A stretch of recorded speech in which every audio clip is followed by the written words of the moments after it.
Hello there. So, today I'm going to be talking about Lightning Bolt, the two-man wrecking crew of a musical project or band or whatever the hell you want to call a musical two-piece. But anyway, they're known as a noise rock kind of thingamabob, I guess. And I've definitely heard them numerous times over the years. I can't say I own any of their albums or anything like that, but they're still they show up on my Pandora playlist every now and then. And I don't really hate them. I don't really hate them. In fact, I think they're pretty darn good. But I can't emphasize enough how much better they are if you see them in a live performance, either either on a YouTube video or I would imagine if you're actually at one of their shows. So I'm going to go over some basic details here. As far as like the early years go, their self-titled first album was released in 1999, and it contains mostly tracks recorded at some of their live shows between 1997 and 1998.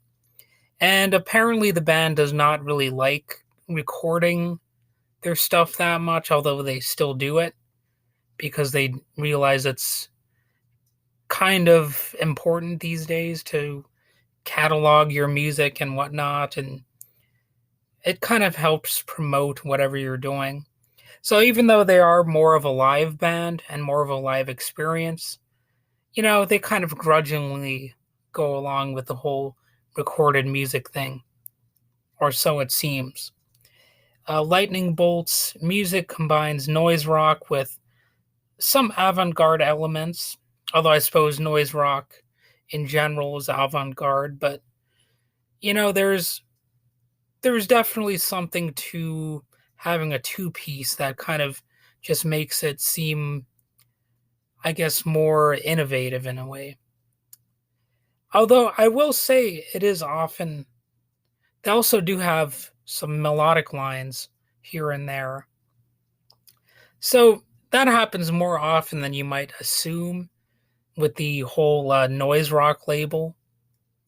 So if you listen to Lightning Bolt, it's not like you can never expect like a catchy melody or something like that. And interestingly, before they were a two-piece band, the first incarnation of Lightning Bolt had a guitarist and a singer named Hisham Barusha. I probably butchered his name, but I'll try that again. Hisham Barusha. Although he left in 1996 to form the band Black Dice. And I've also heard them here and there, although I can't say I've heard them as often as I have experienced Lightning Bolt, but I've heard some of their stuff too. But since he left, the band has just been two people, and that would be Brian Chippendale on drums and vocals, and Brian Gibson on the modified bass guitar. So, what does it mean, modified?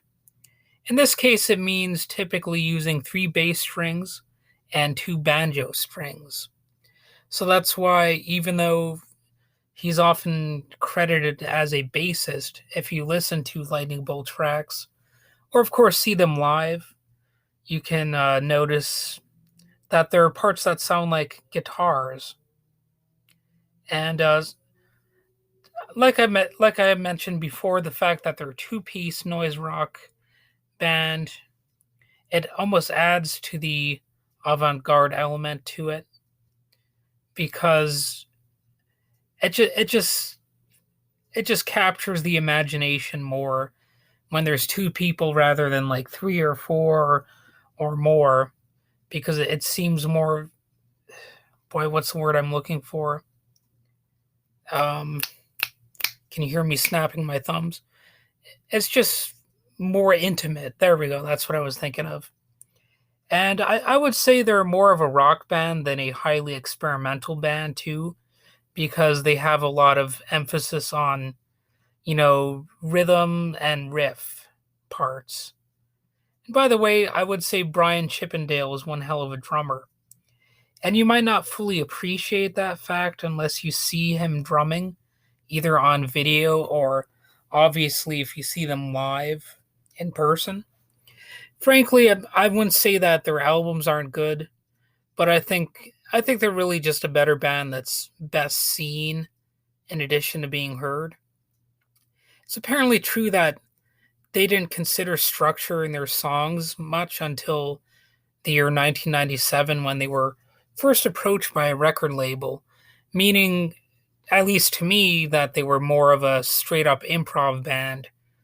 And now, in contrast to that, you can definitely hear some recognizable songs.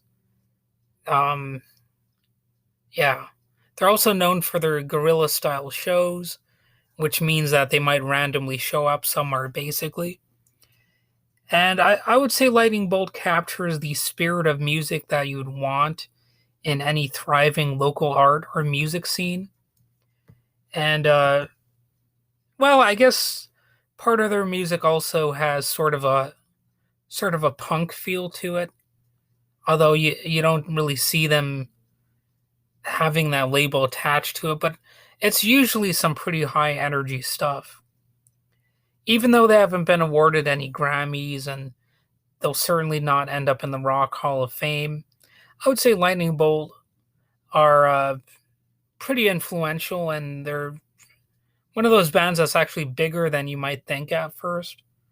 They were apparently listed in eighth place in Metacritic's Artists of the Decade for the years 2000 through 2009. And actually, if you look at their YouTube video views, you see that, whoa, these people are actually having a lot of people viewing their videos. A lot of people are interested in checking Lightning Bolt out. And that's obviously a sign that they are successful. People have heard about them. They have sort of a legacy and maybe sort of a mysterious element, although I don't know to what extent that's true. But when I first watched their live show, it's just one of those things that kind of seems like they're creating a mythology around what they do. I don't want to give the drummer all the credit either. I would say that, the bass guitar is basically among the greatest living noise guitarists out there, or the bass guitarist, I should say. Um, that sounds like hyperbole to call him one of the greatest living noise guitarists or bassists or whatever the hell. But if you were to watch the videos, I think you'd get a sense that, wow, this guy's actually really talented.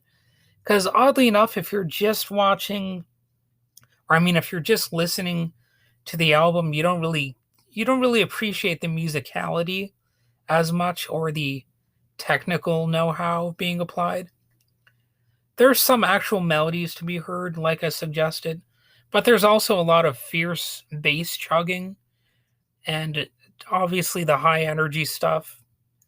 It would definitely be daunting for some musicians. Obviously, Lightning Bolt are not the first musical project that added elements of noise or experimentation to what they do. However, it is fair to say that they're among the most successful to do it, and the two-man wrecking crew aspect of Lightning Bolt just make it more engaging and more intimate. But really, that's about all I have to say before I start repeating myself even more than I already have. So, yeah, have a good day.